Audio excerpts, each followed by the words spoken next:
tu kan, ladies and gentlemen sounds more formal. Okay, good morning ladies and gentlemen, and welcome to today's second panel, and that is on engineering economic reform in Malaysia. Basically the idea is that things that can be done to bring Malaysia back to where it was. Okay, that's anyway, yeah, to improve Malaysia's economy, because yeah, that is a very big issue right now. Well, thankfully the speakers have already been introduced. I don't think they need any further introduction. And we all know that in recent months, recent years, we have been facing a few economic headwinds, like the fall of the ringgit, fall of the price of oil, and it's not exactly been a bed of roses for Malaysia. So the idea for today's panel discussion is we are trying to find a way together to see where Malaysia is now actually.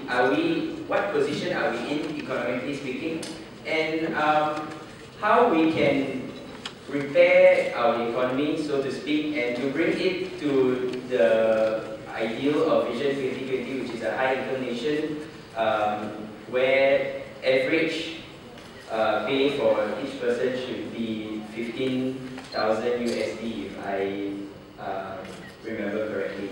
So without much further ado, let me just proceed with the reminder of the rules for this thing. We will be allowing each of these honorable speakers to present their take on this issue for 5 minutes or a little bit more. But due to time constraints, we would appreciate it if all questions addressed and all answers be kept as concise as possible without losing the meaning in it. And there are again mics in the middle, so after each speaker has presented their 5 minutes, we will open the floor up to Q&A. And again, please keep your questions very precise, and please speak respectfully. And yes, that is pretty much. So I will first invite Dr. Zakaria to speak. Please welcome him, everyone.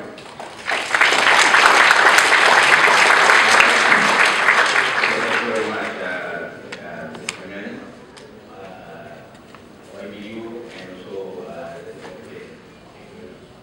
this is a topic that is good to me.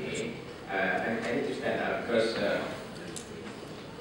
I was a lecturer at university, and I'm not used to talking to students anymore for quite several years. So next, this is one of the lecture. I will be very brief. The next. First, this is the slide shows where Malaysia is going to be in 2020. The problem here in Malaysia is that we are stuck in the middle income track. You look here, for instance here, you see the graph.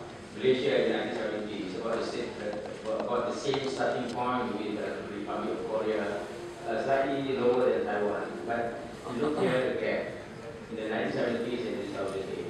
So this evidence shows that now we are stuck. Next. So this is the NEM, New Economic Model, that we are aspiring to be.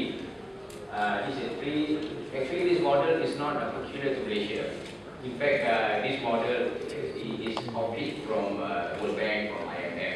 Everywhere in the world, they use the same thing, that we have high income, we have inclusiveness and sustainability. High income means, as what Mr. Chairman said, 15,000 USD per capita income. We are accepted per capita income. Inclusiveness, that means growth for everybody. Everybody is enjoy growth, and sustainability means we develop the country without damaging the environment. Next. So this is what we mean by trap. What does we mean by trap? The situation where we need income country to do.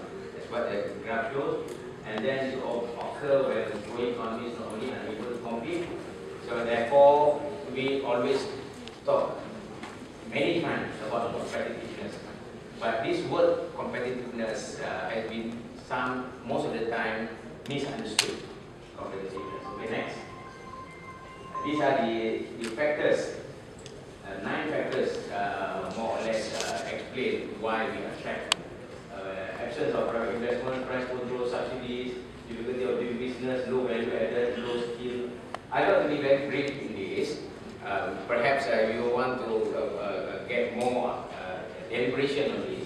I will be very happy to put more of my thoughts on this. Next. Okay. So the only way to overcome this trend is to undertake reform. Next. So these are from Commando. SRI means Strategic Reform Initiative. That means if you know that we are trapped, then we have to do something to remove the impediment. Therefore, we have to undertake all the strategic reform initiatives. And this is NTA means new key economic areas.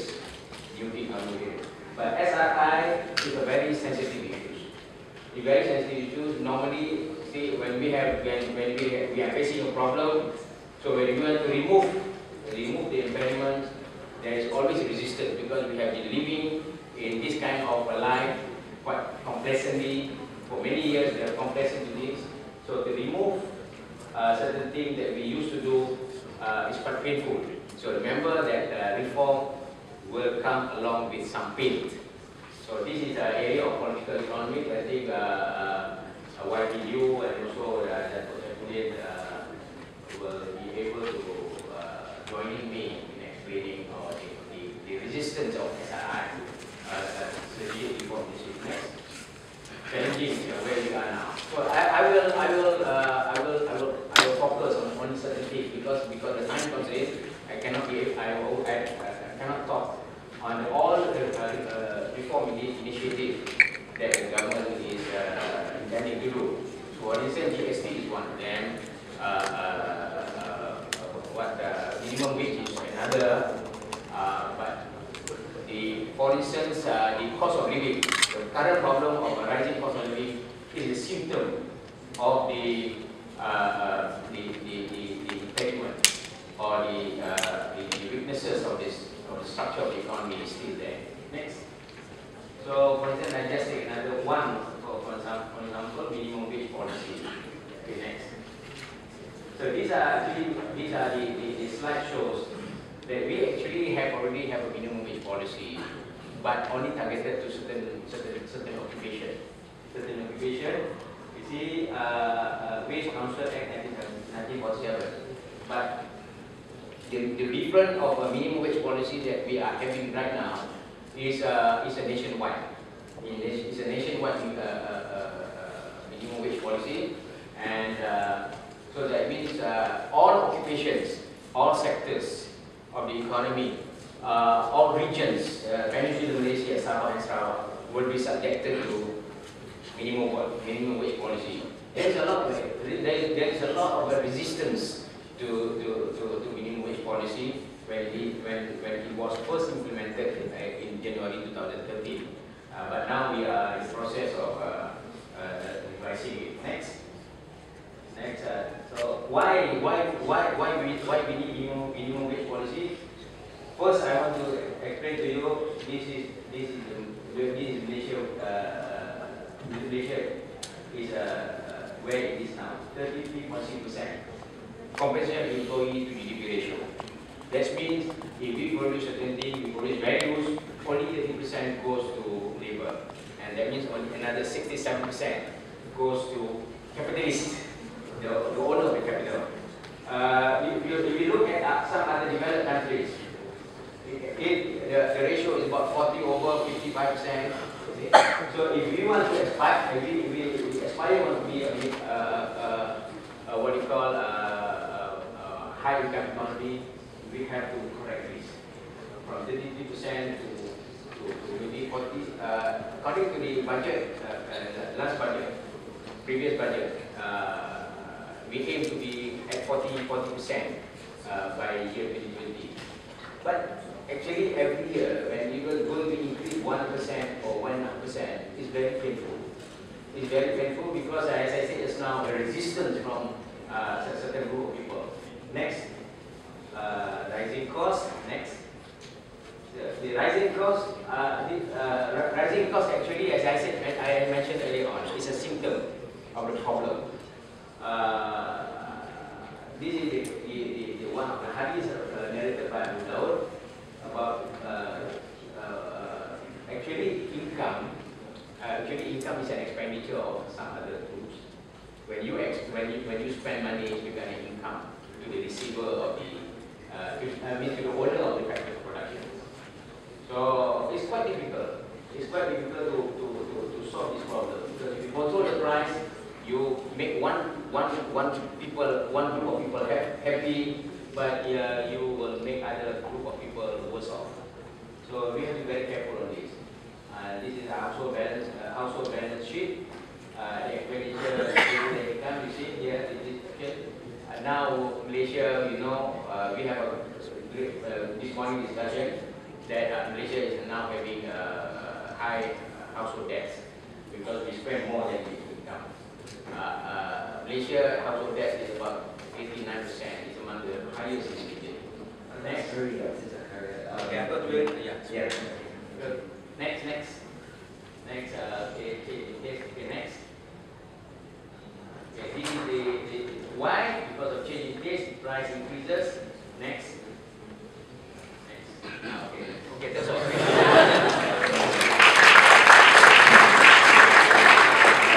Okay, next I will let Dr. Ransi proceed with his opinion. Thank you.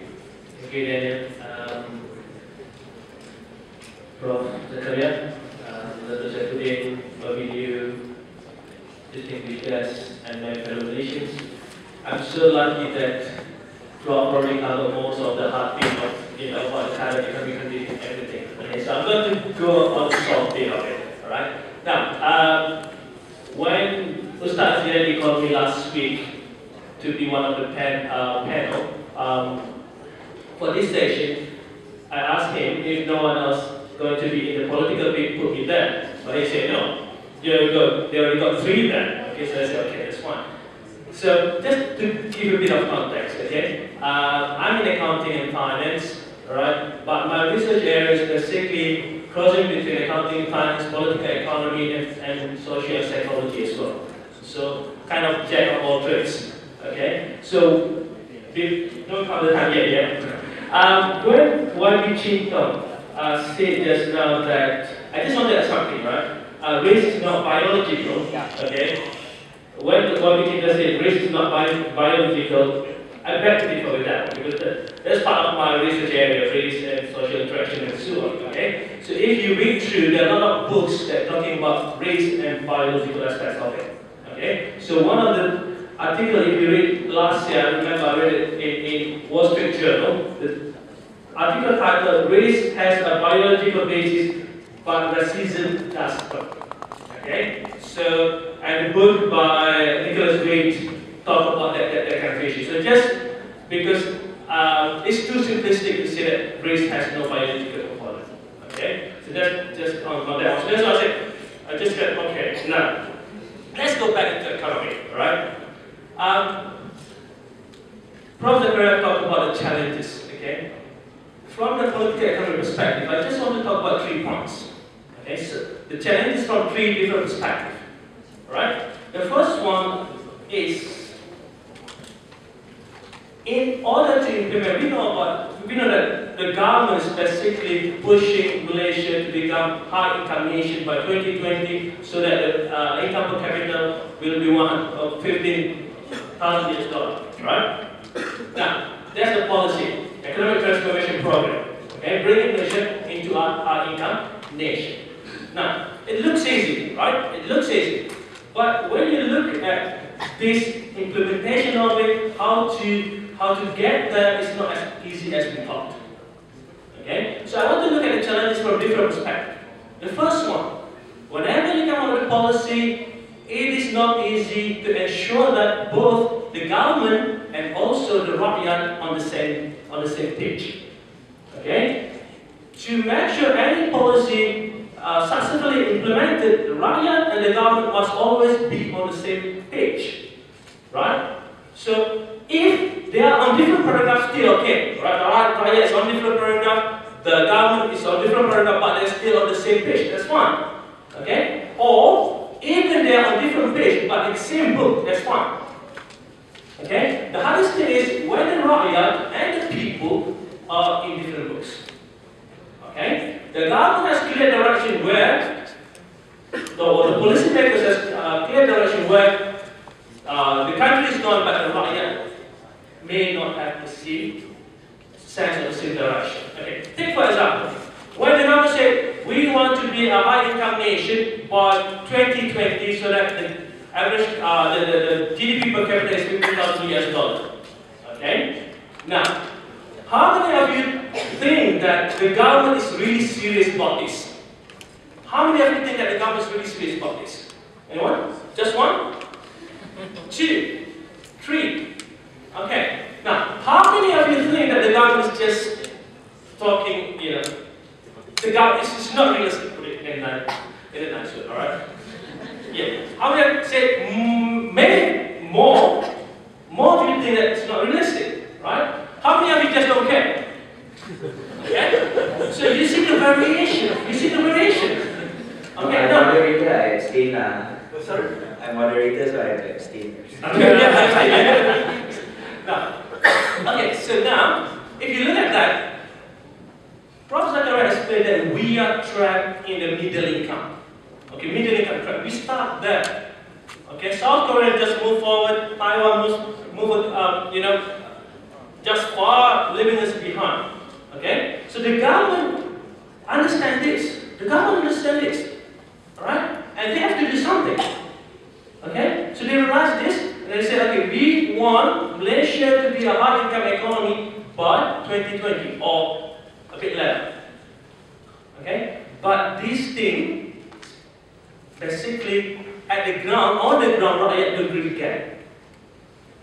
Okay, so this is a challenge. This is a challenge. Government talking about this and that, but the rakyat's not there with the government. So we can always talk about the weakness in explaining the things to the rakyat and so on. Okay, now that's one thing. Just got 3 more minutes to give. Okay, the second one, the expectation gap. Okay, the expectation gap between what the rakyat believe the government should do and what the government believe it should. That's always a gap. Okay? And this expectation gap exists everywhere in the world. Just how big it is. Okay? So now, take for example when we talk about GST. Okay? When we talk about GST. Take for example when we talk about subsidy rationalization. Okay? Now, what rakyat think government should do? Should not increase the oil price. The petrol price must be the same, or in the current condition should be lower, and so on. Okay? And rakyat believe that the government should not introduce GST. Okay? So GST is a sensitive issue. Alright? If currently if you are being seen as supporting GST, okay, on the social media, you may be considered as what? Machai. Alright? This is all this stuff. Alright, when you're supporting GST on the principle, okay, because it's good and so on, then you may be considered as Machai. Okay? So that's the situation, because the rakyat expect that okay, government should not introduce new tax and so on. The government on the should not introduce new tax and so on. The government on the other hand is what? Have different opinion. They know the current condition, they know what they should do and so on, and they think that this is the best thing for the country. Okay? So the differences between the rakyat and the government in terms of what the government should do and what the rakyat should do. Okay? Oh, sorry, what the rakyat believe the government should do. Now, the third point. Again, when we talk about implementing policy, yes, we can have a nice policy and so on, right? But another challenge is that the accountability issue. Okay? Now, we keep saying that the government is accountable to whom? The government is accountable to the rakyat. Through what? Through parliament and so on, right? Too excited. Okay? So now, accountability, rakyat to the government to rakyat. Okay. If the government is accountable to the rakyat, then the rakyat is accountable to whom? I leave it to you to answer that one. Okay, if the government is accountable to the rakyat, then the rakyat is accountable to whom? Okay? And the opposition is accountable to whom? The opposition can say anything, right? But the opposition is accountable to whom? Right? So these three things, okay, that are the challenges that I think we may take it too easy. We just, okay, you know, we take things for granted here. Alright? So I think that's about it. Okay, thank you very much. In that case, we'll now proceed to Q&A. I will kick it off. Sorry for the interruption. But it is much appreciated that the audience would remain silent when speakers are speaking. Thank you. Thank you.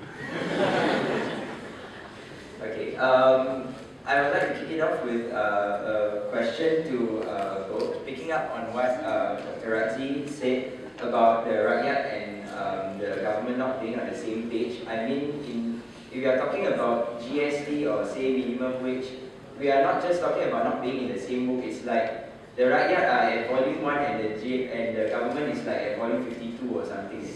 So, I mean, speaking to both of the speakers, I do see that in things like the GST and the minimum wage, for example, there is a there's a lack of information. Like GDP, yes, you still see the commercials, but for GST and the rest, you hardly see any information on this. So as a result, the people do not understand what the government's reasons for implementing such things are, and the implementation itself will become a bit haphazard because of that. And last of all, the enforcement, like for example, the enforcement of the minimum wage, how well is it being enforced?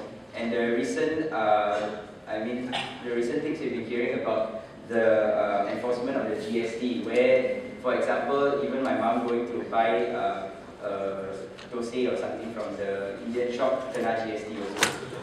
No bill, but kena GST lah. When everyone knows, when it's supposed to be that food is not being charged GST, but then people are asking why I don't have bill instead of why my food kena GST, that sort of thing. So speaking to both of you, and for example, particularly to Dr. Zakaria, what do you think is a role that, for example, MIER can play in informing this? Can it help in any way? And to both of you, why do you think this is so? If the government really wants to get its point across, why isn't it getting its point across so well right now? Right, thank you.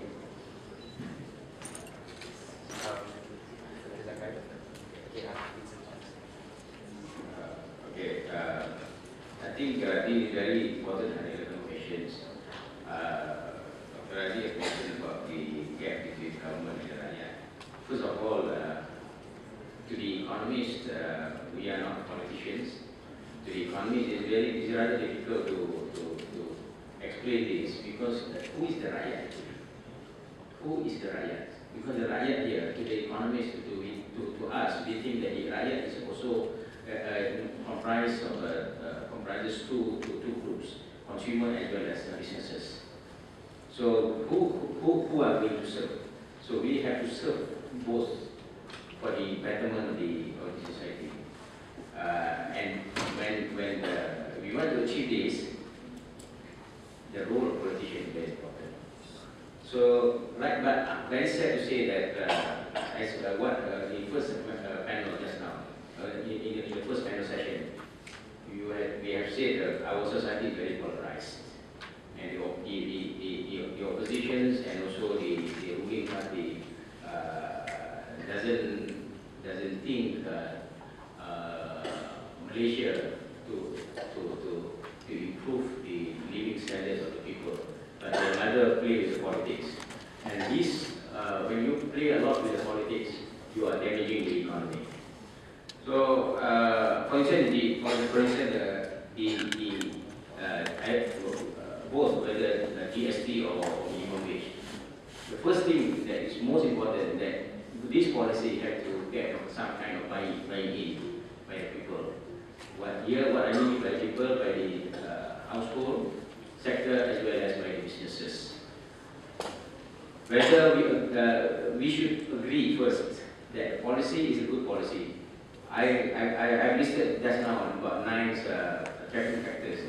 So if we agree that all the 9 tracking factors has got to be removed, has got to be improved sometime, and therefore the politician, whether it's the ruling parties or opposition, has to work together. Because for the politician, they are sorry to say, they are short-sighted. They are only thinking about another 3, 4, 5 years for them to be in office. But to build a structure of the economy, we need more than that. We need 1 decade, maybe we need 2 decades to build the structure of the economy.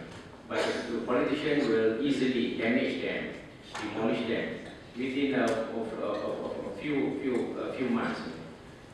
So to me, I think as an economist, we urge them to work together for instance, minimum wage. If you ask me, is a good policy. GST is a good policy, you see. But recently, especially for GST, Tun Mahathir and also Kuli has been decided. Not for other reasons, but because of I think they agree with GST. They agree with GST, but because of some other reasons, GST policy become the victim of it. So I think I answered. I'm going to do that.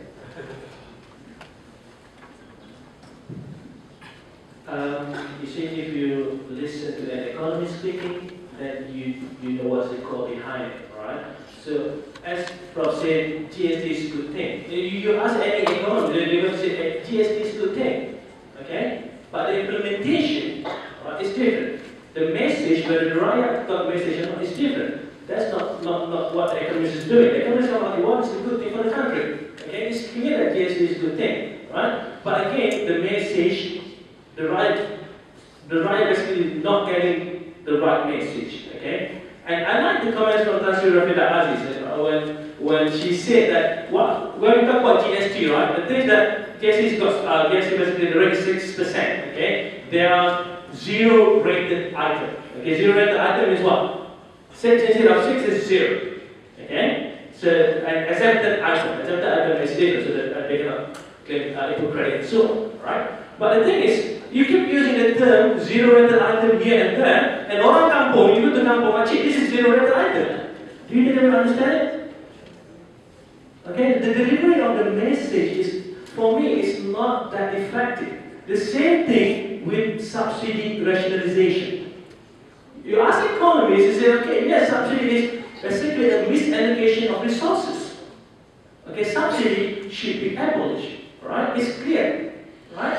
But when the government, okay, go to the ground and say that we have to do this subsidy rationalization. What is that? Okay, so that's why there's always the issue with that. They are not on the same page. Right? Things are good, but as I said, they are not on the same page. Okay? And the other one is that the opposition, the roles of the opposition. As I said, the government, we said the government is responsible or accountable to the rakyat. And Prof said the rakyat is very generous, either household or business. Okay, let's say it's both of them. Okay? So now, the rakyat is accountable to whom? And the opposition is accountable to whom? They can say anything, right? And everyone needs to understand that any political party in the world would like to win the election.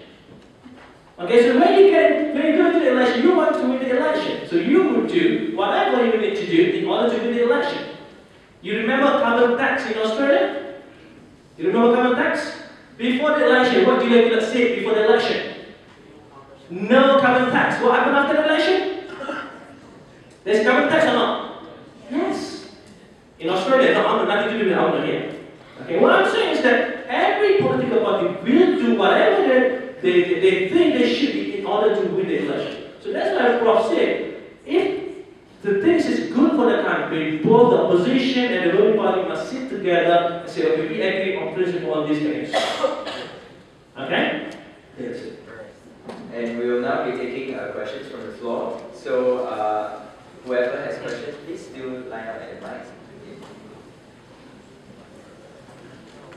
State your name as well. Hi, I'm Daniel from University of Sydney. I'm studying mechanical engineering, so I'm going to ask a question on behalf of people who doesn't study economics, on behalf of people who doesn't know a thing about economics. So when we read the newspapers, sometimes we don't understand things like Gini coefficient, for example, and not everyone will have research on it. So my question is, right now when we read, we don't understand. So we will go to alternatives like videos, for example. Right now, I asked my economy friends who study economics, and they say Malaysia, GST is a way forward for Malaysia. But when I go to videos, I personally think that we should implement GST. However, when we go to videos, they will say we should go with GST, but we are not ready yet. So before this, based on what I got, before this implementation of sales and service tax, SST, only 1/3 pays tax, those kind of things, and after GST, everyone pays tax. And the divide between the higher income rakyat and the lower income rakyat will increase. And at the end of the day, the polarization between both of them will increase. And again, I'm not an economy student. I would like Dr. Zakaria and Dr. Razi to explain this to the non-economic student, whether it is the right way forward for Malaysians to get out from that the middle income trap. And as a Malaysian, I am a working rakyat because I don't want to stay in middle income trap. Thank you very much. Okay, sorry. Just to clarify, so your question is whether GST would be the way forward out of the middle income trap? Yes, whether Malaysia is ready or not. Alright, okay. Second question. We'll be taking 3 right away. My name is Farah. I'm from University of Melbourne first year. My question is currently about one MPD. I'm just wondering, with the current debt of 11 billion ringgit that the government is currently facing, how will this debt affect the current separation of incomes in Malaysia? And is it a long-term plan, this investment in one MPD? Because it's 11 billion ringgit we're talking about, and it's a large step up from the previous debt that the government used to have. So I need clarification on how this is affect the household income, and also, is this a long-term plan that is effective, or is this a short-term plan that seems effective now, but in the end it brings a large question in the future? Thank you. Okay, Right, hi everyone, my name is Ken. I'm a civil engineering student at the university. My question is actually really easy, really. As in your opinion, as any country got it right, say like Korea or Taiwan, they got a middle income trap and they become, say, high GST countries. So what do they have going and what they get right compared to Malaysia? Because it could be they have resources, could be they have like a homogeneous population with similar cultural views, that could be the case. What have they done right? And we do not have going for us. And these countries are. Thank you very much. Alright, I'm so sorry. We'll take your question right after this. Yes. Alright. My name is Muhammad Al-Zaidwan, and I'm an economics student from the University of Queensland. Just one question for both of the panels. Is bantuan bayar starting Malaysia or BRIC is really a subsidy or just a financial aid? Because as we know, BRIC is very important for the poor, but apparently the cost of delivering those monies to the poor is quite a huge sum of it. So, in your opinion, should BRIC be abolished, or should be like there is some type of mechanism to help the poor without hurting the Malaysian economy, especially increasing the Malaysian government debts? Thank you. Okay. Thank you very much. Who would like to take the question?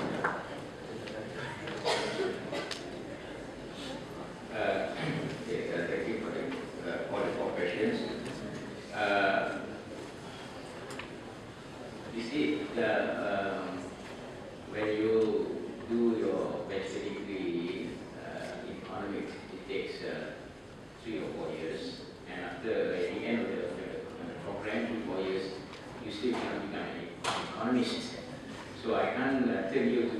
understand some of the economic jargons in a few minutes. I can't do that. That's why I say, as what Dr. Razi just now said, we need to engage a lot more with the rakyat. Because economics, economic terminology, some of them are very technical, and so much so that some of us who are not trained as economists has abused the words. As I said just now, competitiveness. The word competitiveness has been abused quite a lot by the people. Okay, let me answer first on the question on GST. As I said just now, GST is a tax on consumption. Tax on consumption.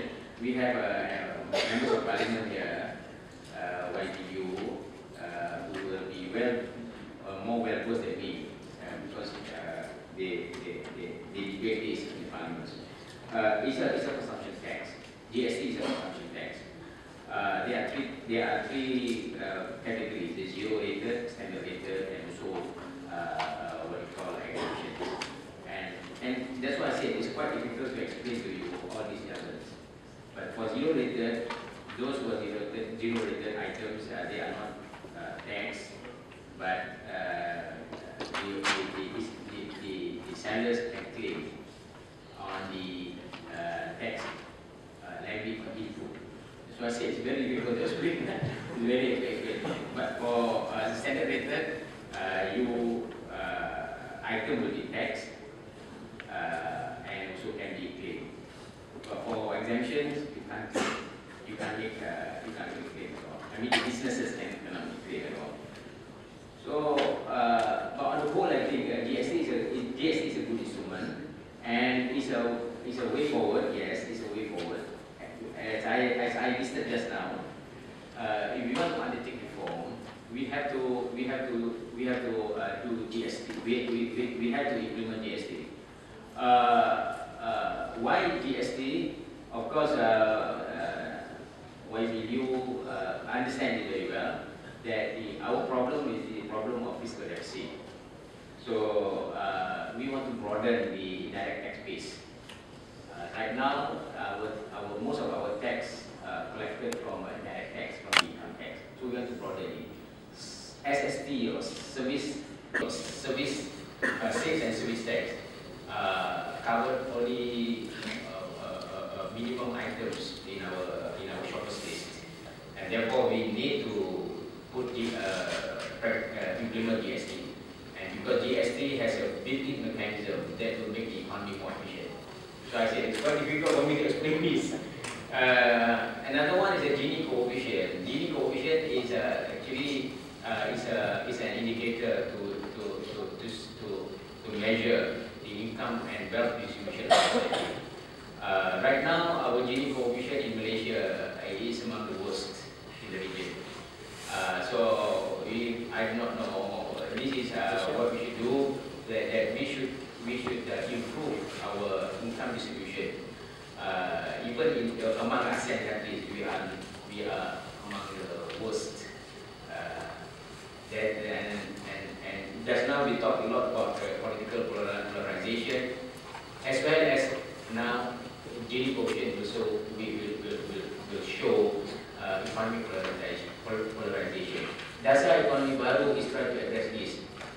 That has been put in place, but until now it doesn't show much significant improvement on the distribution of income and wealth. And about the debts, about household debts, there are two different things about household debts and public debts. But I just want to focus on the household debts. Household debts, Malaysia is a small open economy. We have to rely very much because we have a big aspiration. We have to rely on the domestic sources of growth to drive the economy. The external sectors won't be able to drive the economy anymore because of the weak environment, externally weak environment. And therefore we have to rely on domestic sources of growth and to let the household sector, the consumers, to move the economy. Therefore the government has put a lot of its policies and incentives to make the economy move from the domestic consumption to make the economy, to make the household can buy more things, can spend more money, and from there, through the multiplier effect, it will move the economy. But unfortunately, that has made the what do you call that, household now in debt. So I think the rest of the question I pass on to thanks, Mark. The second question is about, what was the second question? One MDP. I just not answer that one. Alright. So as for one MDP, yeah, that's one of the issues I think that many people don't really get it. The government really needs to explain why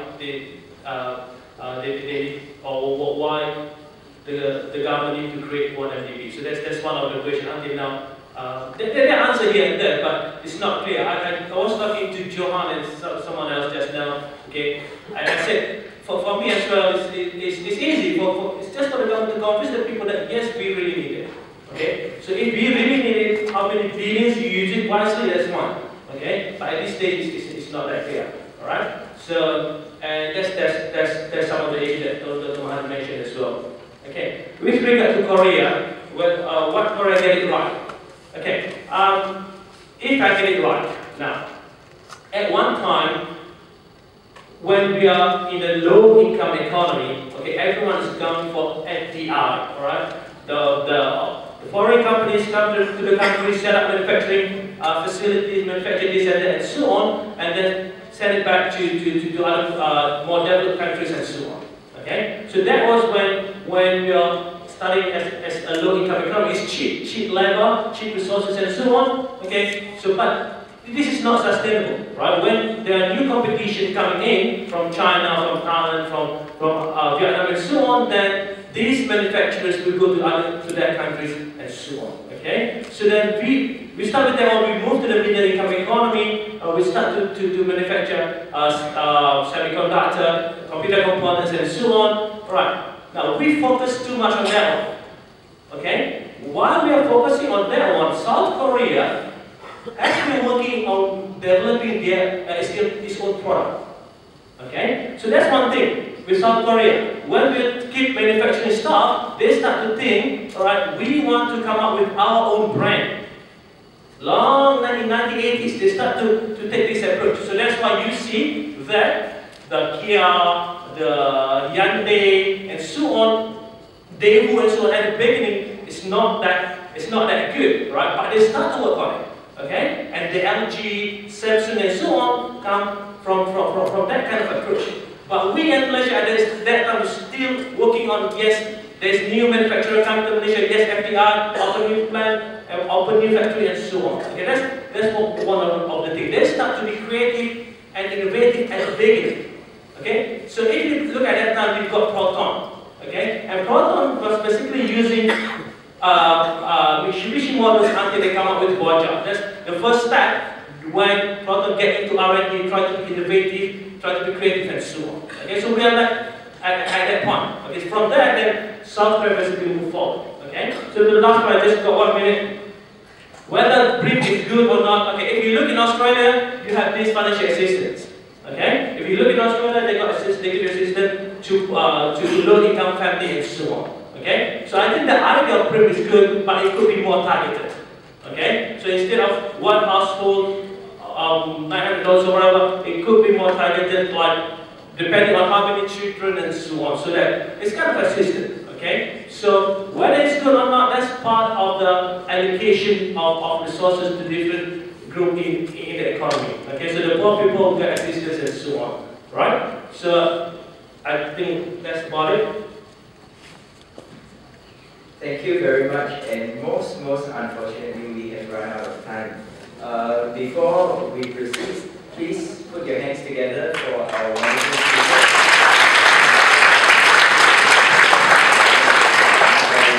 Please take it away.